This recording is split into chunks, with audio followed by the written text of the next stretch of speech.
তো আমি ছানা নিয়ে নিয়েছি কড়াতে 4 কেজি ছানা নিয়েছি।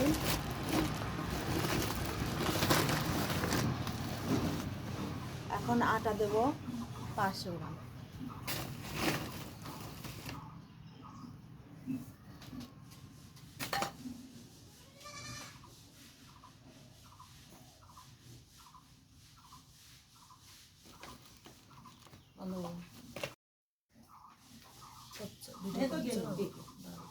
এখন দেব সোডা। তো যেহেতু মাপে আসবে না ওই জন্য হাতে নিয়ে দেখাইলাম।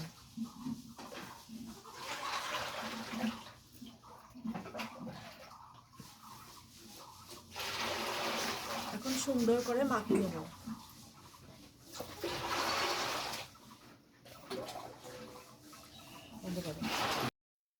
পুরো ছানাটা এভাবে হাত দিয়ে মথে নেব যাতে দলাভাগ ভাগ না থাকে।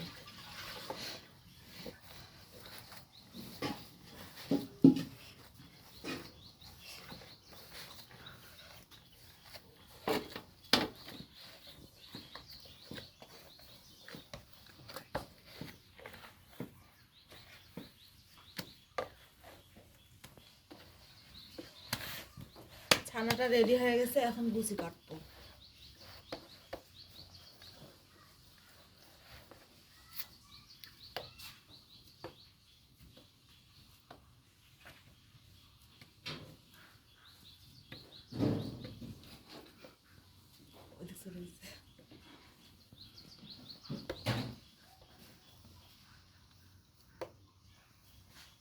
পুরো ছানাটা এভাবে লুচি কাটে নেব।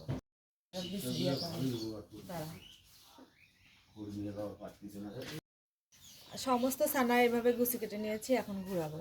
হাতে একটু তেল দিয়ে নেব। আমি এখন তেল দিয়ে নেবো। আমি একটু পরে তেল দেবো, পরে তেল না দিলে পরিবেশ হবে না। এটা তো দেবো, এটাও লাগবে।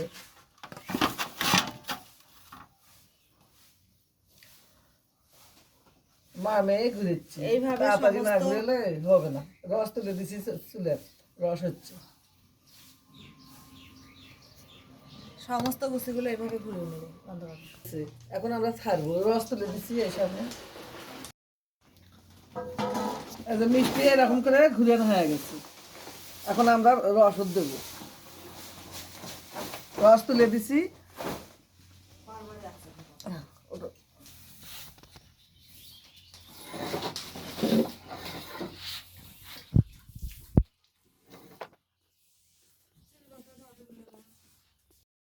রসটা হয়ে গেছে, এখন মিষ্টি ছাড় দেবো।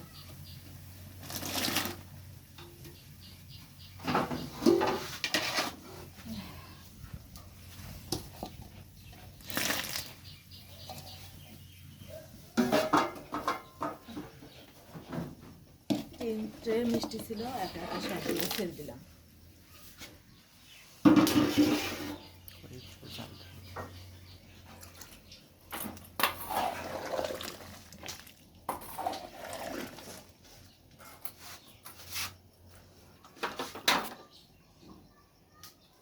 মিষ্টিটা এখন ঢেকে দেওয়া লাগবে, একদম রসের নিচে।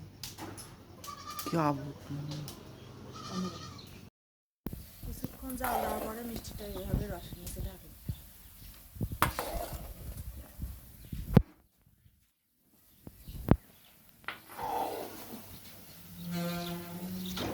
20 মিনিট জাল করে নেব। মিষ্টিটা সিদ্ধ হয়ে গেছে, এখন জল খাওয়াবো।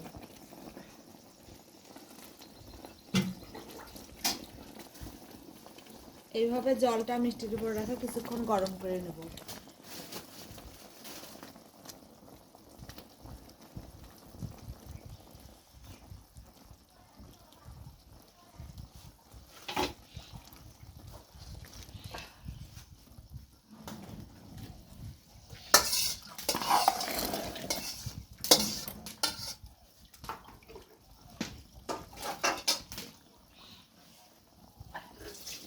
যতক্ষণ পর্যন্ত মিষ্টি রসের নিচে না গেছে জল খাওয়াতে থাকবো।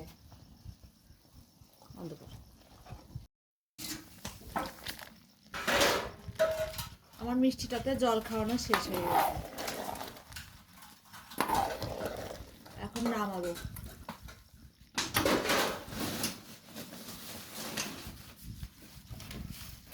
নামানোর আগে আগে চিনি দিয়ে দেবো যাতে মিষ্টিটা না কেটে যায়। বলক করলে কেটে যাবে।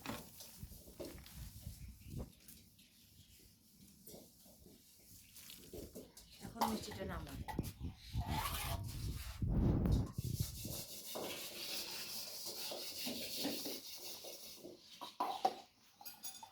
আগে থেকে ঠান্ডা রস করে রেখেছি যাতে তাড়াতাড়ি মিষ্টিটা ঠান্ডা হয়। চুলাটাও দেন।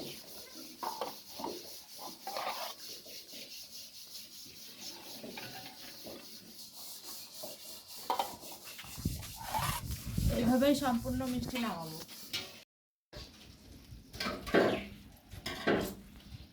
শব্দ পায় না দিয়ে বাসুত করে। আমার মিষ্টি নামানো শেষ, মিষ্টি রেডি।